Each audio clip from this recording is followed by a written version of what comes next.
So the big question I get asked now is, how do I get my resume through applicant tracking system filters? Well, there's two ways I would recommend going about this. One is you try to go through it, and the other is you try to go around it.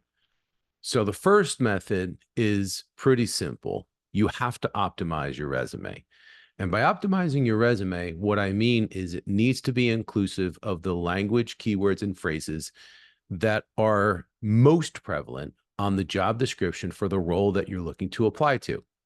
So the best way to do that is look at the top three bullets on the responsibilities and the top three bullets on the requirements for the job description.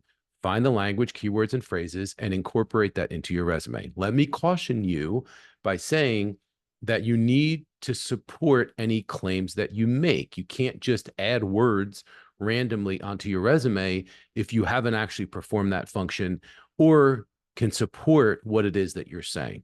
And a lot of people do that. A lot of people exaggerate and they're like, I just want to get my resume through the applicant tracking system filters and I'll deal with it after. Well, you don't want to do that, because when you deal with it, it's a deal breaker. Because if you can't support it, they're going to send you home. The second way to get through an applicant tracking system filter is to go around it. And what I mean by that is you want to get your resume into the hands of somebody that can get it into the hands of the hiring team. That could be an internal employee. It could be somebody in talent acquisition, could be the hiring manager themselves. There are ways through networking, through LinkedIn, through a lot of other different channels to get in front of people within the organization that would be willing to help forward your resume to the right people. If you ever heard the expression, or if you hear people say, oh, that position went to an internal referral, you want to be that internal referral. You want to be that person. And the only way that you do that is through networking. Use LinkedIn.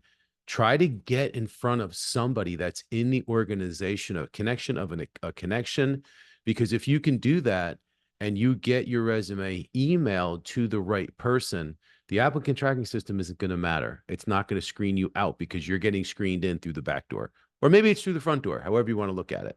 So I hope this was helpful. If you follow those two things, I think your chances of getting interviews have greatly increased. If you like this content, please share it. Please comment and subscribe to this channel. I'd love to see you guys win and succeed in your job search.